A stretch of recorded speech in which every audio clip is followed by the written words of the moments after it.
On a dreary morning in Washington, D.C., layers of donated clothes keep them warm.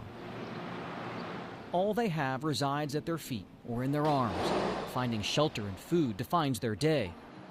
Dawood Proctor knows this struggle all too well. I mean, I see people come past and laugh at the homeless and you know, might look down on them, but if you really look at it, a lot of people ain't number one step away from being this way. Franklin Square is one of many places in the nation's capital inhabited by those without a home. And it sits just 2 blocks from 2 very different houses. To the west, the White House. To the east, Mayor Kebab House. This is Sunday morning. Owner Kazi Manan was in early on this particular day. With every dish, magic is that how much you had to stir it. He and his staff are preparing a special feast for customers at his Pakistani Indian restaurant. Potato, cauliflower, chicken, naan bread, chickpeas, and vegetable biryani. But these dishes are destined for an audience that's rarely welcome in elegant eateries. I knew about this place being here and passed it through my everyday travels. For the past few months, Manan has opened his restaurant to the homeless. Oh, we are blessed. Look, blessings are here. They're waiting for us to serve them. Isn't it amazing? Sometimes it comes in 15, 20. Sometimes they come like nobody. We are waiting. God, please send somebody, right? Nearly 20 people on this day, rainy, cold, and wet. Oh, came in from the elements for lunch. What you guys like to drink, tea or coffee? They're treated like any other guest. Tea, okay. What about you? Except for one key difference. Coffee. You, brother? They eat for free. Anytime, any day. Restaurant is open. You are most welcome. You are most welcome. You are our guest, just like other people. Anything you like with the menu or with the buffet, you're most welcome. Eat free. Yes, it's shocking to me because I didn't think it was brothers out there that really cared for us to, you know, to help support the needs of the homeless. He went without rice. Give him a tandoori chicken.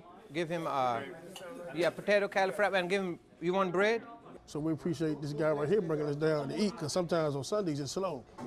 But sometimes we got to go around and beg, or try to sometimes, you know, we get a cup and try to make money, to try to find ourselves way out to eat, trying to survive out here.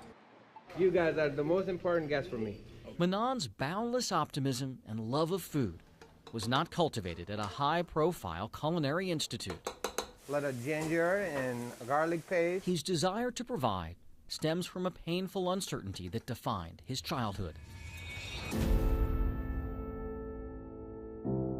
Kazi Manan grew up on a farm in a small village in Pakistan. He had 9 siblings. We didn't have any electricity. We didn't have any running water. And the school was, believe me or not, was under the tree. My elementary school, we didn't have a building. I studied under the tree. When the rains, really hard rain start, teachers say go home because there is no building. To support his family, he went to work at 12 selling ice. The best school was 4 miles away, so that's how far he walked to get a formal education. In 1996, at the age of 25, Manan says his visa was miraculously approved, so he borrowed money from a cousin for a plane ticket to America. He started as a cashier, earning $3 an hour at this gas station in one of the district's toughest neighborhoods. When I arrive in America, I have $3, just $3.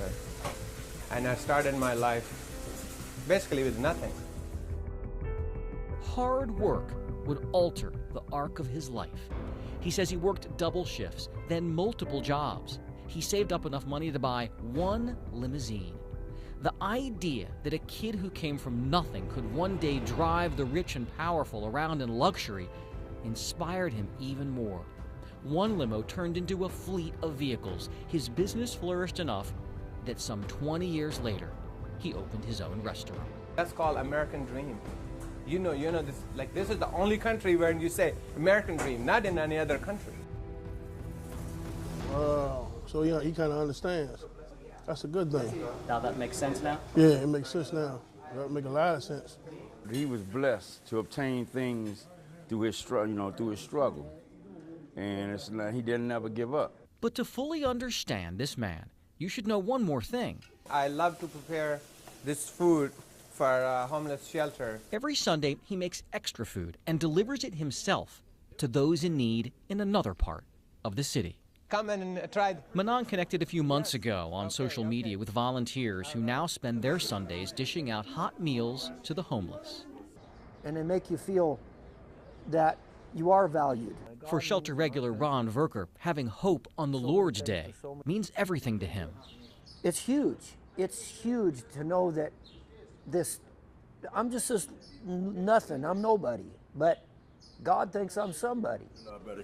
Yes, thank you, yes.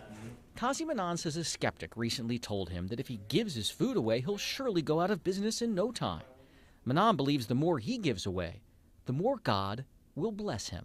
I think this is all from God, and because of my mission is from God. He will always carry with him what his mother told him about holding tightly to his faith in the face of despair. She said, if you share even when you don't have, God will take you from darkness to light. That's the whole answer to life. You know, being blessed by God. And God will help you, and I know He will. You know, you got to make the first step. He ain't gonna do everything for you. Jay Korf. In my heart, it feels a blessing. It's a blessing from God. ABC 7 News.